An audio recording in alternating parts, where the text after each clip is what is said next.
Hello guys, in this video I'm going to show you how to connect your Strava account to Google Fit.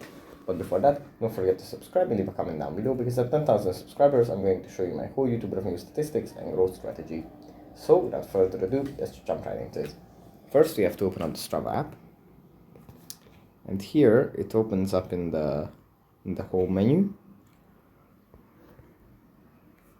Like this. And from here we have to go into the top right corner and tap on the cog. Then link other services, and then we can tap on Google Fit under the services part, and then we can just tap on connect to connect the account to Google Fit. It's obviously going to load, and then we can select the Google account that we want to connect it to, and yeah, then the little checkbox here is going to be ticked, showing that it is connected. So that's pretty much it for this video. Hope it was helpful for you guys, and I'll see you in the next one. Bye.